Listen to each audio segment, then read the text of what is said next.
طيب ايه الخطة دلوقتي؟ هون بدربوا الحيوانات عشان فيلم ماجيك أنيمالز الجديد. طيب وبعدين يعني شنو؟ كاميراتكم جاهزة؟ دايما. لازم نعرف المكان اللي بدربوا فيه الحيوانات لنثبت سوء المعاملة اللي عم يتعرضوا لها. انت متأكدة من كلامك ده يا ريتا؟ عيب عليك، عندي مصادري. هيكون فيلم استقصائي عظيم. انا بحلم بالاوسكار خلاص. اوسكار شنو يا عبود؟ انت قال نفسك احمد السقا في فيلم افريكانو؟ عبود لو مسكونا هنا حياكلونا النمور والاسود. لازم تآمن بالقضية يا عزام، لازم تعرف إنه مش من حق أي صانع أفلام يستغل الحيوانات عشان خاطر فيلمه. ايوه طبعا تمام. هلأ لازم نوزع حالنا على الحيوانات وكل واحد يحاول بطريقته يعرف وين المكان اللي بدربوها فيه.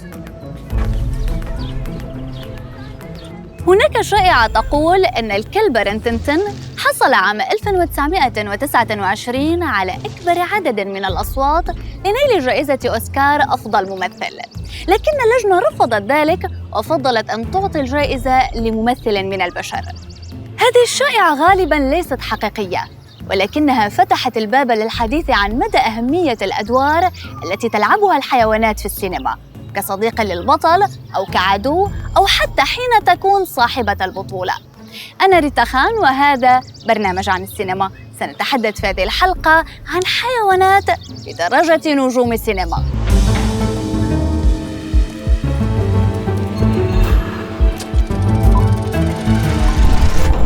منذ بداية السينما كان هناك حضور بارز للحيوانات: كلاب، قطط، قرود، دببة وطيور. كل أنواع الحيوانات تقريباً أخذت نصيبها من الحضور في الأفلام السينمائية، لكن ظل للكلاب النصيب الأكبر من هذا الحضور، ربما لارتباط الإنسان القوي بالكلب منذ قديم الزمن واعتباره الصديق الأوفى له. الكلب رينتنتن هو أحد أشهر الحيوانات في تاريخ السينما، فقد ظهر في 27 فيلماً طوال مسيرته في التمثيل بين عامي 1922 و 1931، وحقق شهرة كبيرة خلالها. المثير في الأمر هو زيادة نسبة مبيعات وتبني كلاب أليفة من نوعه German Shepherds، وهو ما يعكس مدى حب المشاهدين له وتأثرهم به. وصل أجر رينتنتن الأسبوعي إلى $6000، وهو رقم كبير وقتها حسده عليه الممثلون ربما، لكنه بالتأكيد تعرض للحسد أكثر حين صارت له نجمته الخاصة في رصيف النجوم الأشهر Walk of Fame. هل توقف الأمر عند هذا الحد؟ لا، فبسبب شهرته الكبيرة قام ببطولة عمل إذاعي باسم Wonder Dog أنتج عام 30، وكان هو من يقوم بالأداء الصوتي لشخصيته. The National Biscuit Company presents The Adventures of Rin Tin Tin. Yo, نجم آخر من نجوم الحيوانات هو الكلب مات، صديق تشارلي تشابلن الوفي. بدأ مسيرته الاحترافية إلى جوار تشابلن في فيلم Dog's Life. يحكي الفيلم قصة كلب ينتشله تشابلن وينقذه من اعتداء تعرض له من كلاب أخرى. يصبح الكلب صديقه ويرافقه في رحلة التشرد. قضى الكلب مات مع تشابلن وقتاً طويلاً أثناء تصوير الفيلم، فتعلق به بشدة، لكن تشابلن سافر مباشرة بعد انتهاء التصوير. ويبدو أن مات لم يتحمل فراقه فانفطر قلبه، ومات بعد 3 أسابيع فقط من رحيل صديقه، وهي حكاية تتكرر دائماً في عالم الكلاب الوفية.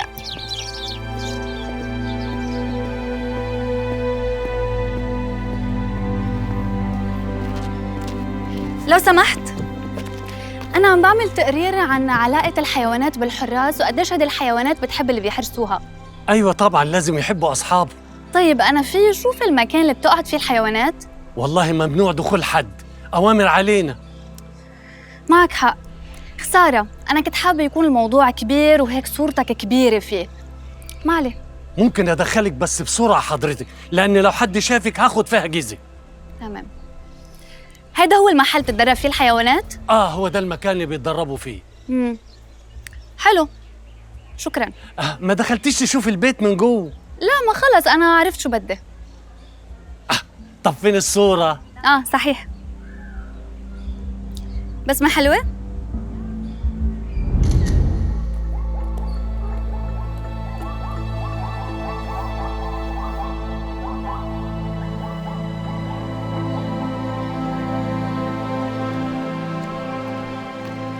بتعمل ايه عندك انت يا استاذ؟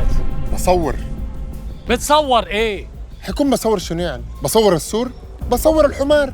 يا عم الحمار قدامك، انزل صوره من تحت. انا ما عايز اخد الصور الاعتياديه وانا باكل في الحمار، ولا الصور الاعتياديه وانا راكب فوق الحمار. عايز اخد صور كده كلها فن وجمال. يا عم انزل، ممنوع. انزل ما تودينيش في داهية. خلاص انا اصلا صورت وخلصت.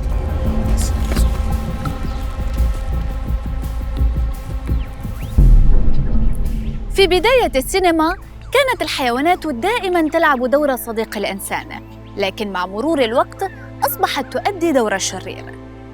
من منا مثلا يمكنه أن ينسى فيلم The Birds للمخرج ألفريد هيتشكوك. استعان هيتشكوك في الفيلم بأكثر من 3000 طائر من أنواع مختلفة، لكنه قال إن الغربان كانت الأذكى. الغراب لم يكن الطائر الوحيد في فيلم The Birds، النورس كان حاضراً أيضاً. وبما أن المخرج هو هيتشكوك، فكان من الطبيعي أن تعيش النوارس المشاركة في الفيلم أغرب تجاربها. فلكي تصمد الطيور أوقاتاً طويلة في طيرانها أثناء التصوير، كانت تطعم مزيجاً من الويسكي والقمح. بعد انتهاء التصوير لم يعد إطلاق سراح الطيور ممكناً، فقد تدربت على الهجوم والاعتداء، بالإضافة إلى أنها أصبحت مدمنة على تعاطي الكحول.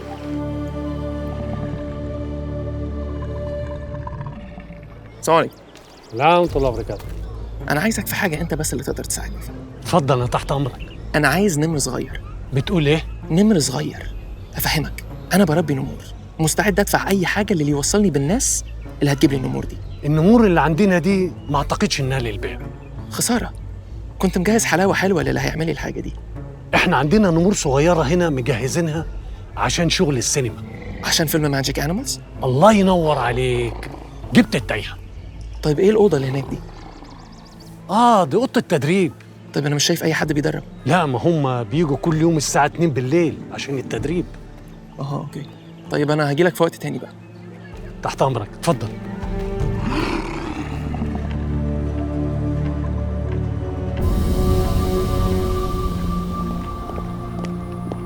بعد نص الليل. تمام.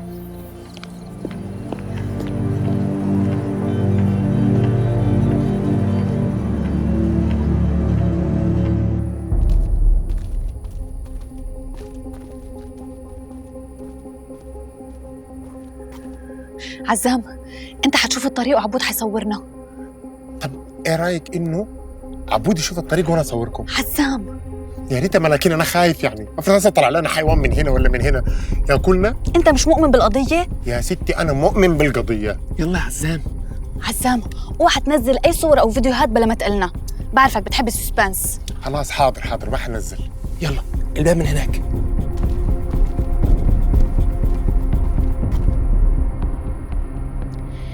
تجنب استغلال الحيوانات أو المخاطرة بها أصبح واجباً على صناع الأفلام. في الولايات المتحدة الأمريكية قد تفرض القوانين عقوبات تصل إلى $20,000 في حال إيذاء أو قتل أو تعذيب أي حيوان أثناء التصوير. تاريخ الإساءة إلى الحيوانات في الأفلام قديم. الحادثة الأكثر بشاعة كانت أثناء تصوير فيلم بن هور، فبسبب عدم اتخاذ الاحتياطات اللازمة مات أكثر من 100 حصان.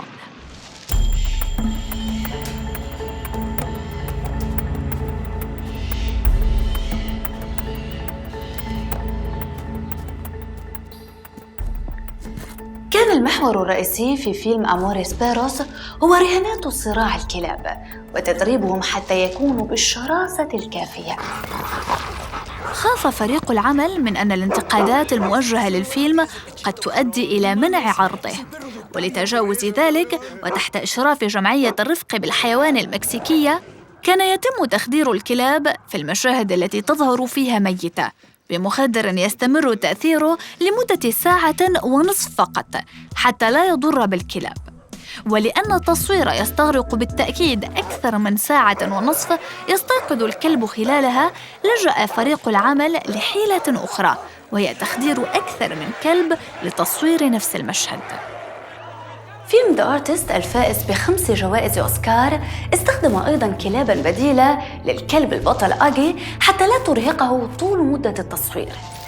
الكلب كان مدرباً على التفاعل مع الممثل وأداء حركات مسرحية محددة، أما المشاهد السهلة فيستعان فيها بكلبين آخرين ككلبين بديلين.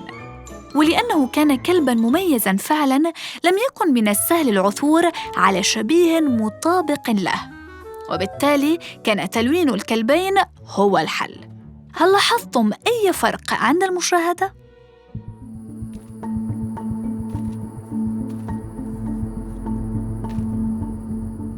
واحد من الأفلام التي شهدت حضوراً قوياً للحيوانات فيها هو فيلم 4 في مهمة رسمية من بطولة أحمد زكي، وكان بصحبة حمار وقردة وعنزة. أحمد زكي المعروف بإتقانه الشديد لعمله لم يكن يحب القردة دلال، إذ كانت لديها قدرة غريبة على تشتيت ذهنه، كما أنها لم تكن تتوقف عن عضه من أذنه، فكان يبعدها عنه بسرعة فور انتهاء التصوير. وفي إحدى المرات وبعد أن ظن زكي أنه انتهى من المشهد وأبعد القردة، اكتشف المخرج علي عبد الخالق أنه يحتاج إلى إعادة تصوير المشهد، فغضب أحمد زكي بشدة وتطلب الأمر وساطة خارجية لتعود الأمور بين المخرج والممثل كما كانت. الأمر المضحك أنه في المشاهد التي كان يصور فيها أحمد زكي بدون دلال، كانت تقفز إليه فور انتهاء المشهد وكأنها تحتفل به، وهو ما كان يثير جنونه أكثر. شباب يلا.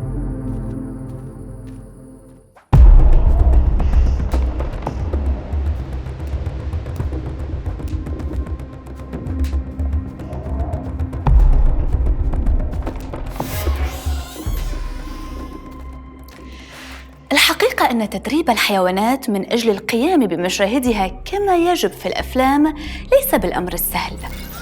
مثلاً في فيلم 101 Dalmatians تم استخدام 230 جرواً صغيراً و20 كلباً كبيراً، ولكي تتفاعل الكلاب مع الممثلين وتلعقهم من وقت لآخر، قام صناع الفيلم بتلطيخ الممثلين بالهوت دوغ. نعم هذا صحيح، وكان الممثل جيف دانييلز الأكثر حظاً في ذلك. ريتا يلا ريتا خلاص كفاية. حسام الأمثلة على تدريب الحيوانات للمشاركة في الأفلام السينمائية كثيرة ومثيرة جداً، لكن في بعض الأحيان يكون من المستحيل الاستعانة بحيوانات حقيقية في أدوار تستدعي مهارات معينة، فبالتأكيد لن يستطيع أي تدريب أن يجعل الحيوانات تتحدث. ولهذا تمت الاستعانة بالبشر في تأدية أدوار الحيوانات عبر تقنيات الكمبيوتر الحديثة. مثلاً في سلسلة Planet of the Apes كان الممثلون يرتدون سترات وأقنعة خاصة تساعد الكمبيوتر في التقاط تعابير الوجه والانفعالات العاطفية قبل تحويلهم إلى قردة باستخدام المؤثرات البصرية. وفي فيلم بادنتون تم الاستغناء تماماً عن الممثلين، وصنع الدب بشكل كامل بتقنية CGI. كان المخرج يصور الفراغ حين يكون الدب موجوداً وحده في المشهد. الممثلون أيضاً كانوا يتحدثون مع الفراغ. الحالة الوحيدة التي كان لابد فيها من استخدام ممثلين هي عندما يلمس الدب شيئاً، مثل أن يربط على كتف أحدهم فتتحرك الملابس. حينها تتم الاستعانة بشخص للقيام بهذه المهمة، ثم يختفي بعد ذلك في المونتاج. ماذا عن ذئاب Game of Thrones؟ هل كانت حقيقية؟ لا، لم تكن حقيقية بالكامل، بل مزيجاً من لقطات لذئاب حقيقية وتقنية CGI. ولأن تقنية CGI باهظة التكلفة، قرر صناع المسلسل في مواسمه الأخيرة أن يعطي جون سنو الذئب كوست لصديقه تورمند من أجل تقليل عدد مشاهده والتوفير في الميزانية. في هذا المشهد لم يودع جون سنو الذئب وداعاً يليق به، لأن هذا سوف يزيد من التكلفة، وهو ما لم يعجب جمهور المسلسل وأثار اعتراضات واسعة. مخرج الحلقة ديفيد ناتر اعترف بوجود اعتبارات متعلقة بالميزانية أثرت على طريقة الوداع، لكنه دافع عن تصرف جون سنو من الناحية الدرامية، حيث رأى أنه من الذكاء أن يكون الوداع بسيطاً. سام، شو عم تعمل؟ اهلا وسهلا، اهلا وسهلا. انا من زمان وانا بتابعكم، انتوا بتحاوروا بتصوروا. انتوا تبع مين؟ نزل مسدس واحنا نقول لك. نزل مسدس ممكن نعمل لك مشكلة كتير كبيرة على فكرة. اللايف اللي انت نشرته يا سيد عزام كان جميل جدا، خلانا نتابع حركاتكم خطوة بخطوة. ده وقت فولورز ولا كات يا عزام؟ يا ابراهيم امرني يا ريس. دخلهم عند الاسد. لا لا لا لا، اسد شنو؟ قلت لك يا ريتا، قلت لك. أنت ولا كلمة. ايدك مكانك. لا هذا ما فيش ريموت.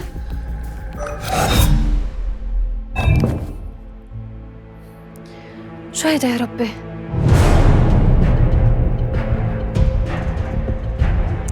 ادري شو كبست. في ايه؟ يا ريتا، يا عزام.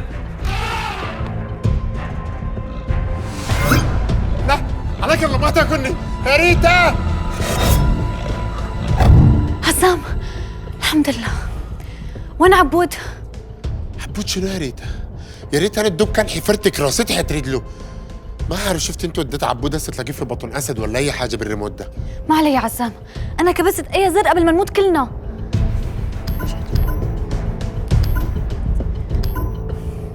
عزام انت ضلك هون ببيت النمر وانا لازم اروح دور على عبود. لا لا لا، نمر شنو يا ريتا؟ بلا ودينا اي مكان، ان شاء الله يموتوني بالرصاص ولا اي حاجه الا النمر. ما تخاف يا عزام، هيدا فيلم لايف اوف باي، مش كل مشاهد الفيلم النمر فيها حقيقه. يلا لازم تضلك هون. باي. الله يستر، انا مالي في دخول الافلام والحركات دي. عبود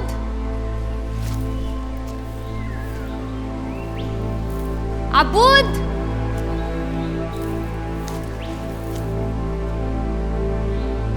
عبود.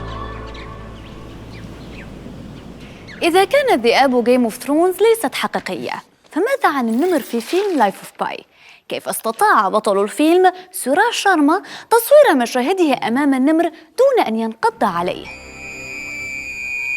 الحقيقة أنه لم يقف أمام النمر الحقيقي أبداً. ريتشارد باركر! كل مشاهد النمر على المركب كانت باستخدام تقنية CGI دقيقة جداً جعلته يبدو واقعياً تماماً.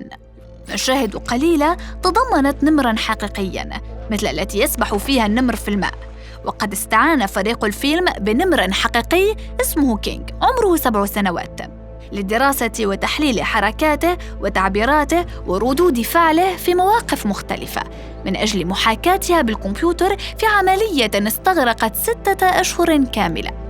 ثم بدأ العمل على رسم النمر مع الاهتمام بكل التفاصيل المرتبطة به، مثل عدد شعرات جسده التي بلغت 10 ملايين، وألوان بشرته بدرجاتها المختلفة. ريتا، عبود وين؟ ما لقيته يا عزام، الفيلم 2 ساعات وكله مشاهد خطر. الحل إنه لما نظهر من الفيلم عبود يظهر معنا كمان. هدي، خلي الريموت معك، إذا صار أي شيء تكبس هون. هنا صار أي شيء؟ ريتا ماشية وين؟ عند الانتهاء من تصميم النسخة الأخيرة من النمر، أخبر فريق المؤثرات البصرية المخرج أنغ لي بأن ما يراه أمامه على الشاشة هو كينج الحقيقي وليس النسخة الجرافيك منه. وحين صدقهم أدركوا أنهم قد نفذوا مهمتهم بنجاح. مدرب النمر أيضاً تيغي بورتيه لم يستطع التفريق بين نسختي النمر المزيفة والحقيقية. خلي بالك يا ريتا! الله، رجعتوا لي مرة ثانية بنفسكم. عبود أنت وين كنت؟ أنا جريت الغابة كلها. اثبت مكانك، ارمي سلاح، خذوه.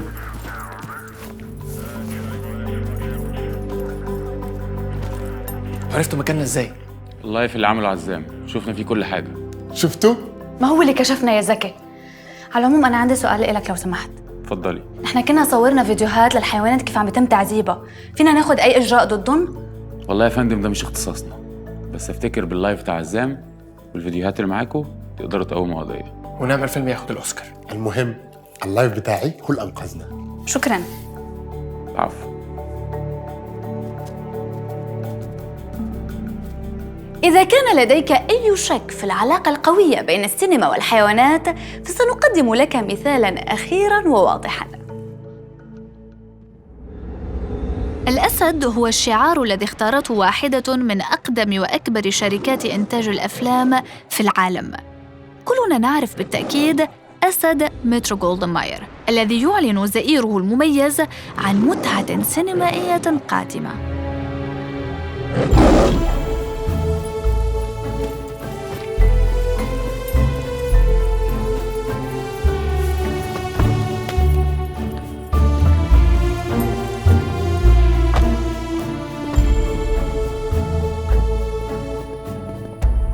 هكذا ومنذ بداية السينما وحتى الآن ظلت الحيوانات حاضرة بقوة، فكانت البطل الرئيسي في أفلام وعدو البطل في أخرى. أحببناهم وخفنا منهم وألهمتنا قدراتهم. هم شركاؤنا في السينما مثل ما هم في الواقع، ولا يمكن أن نحكي قصصنا من دونهم. أنا ريتا خان وهذا برنامج عن السينما. إلى اللقاء.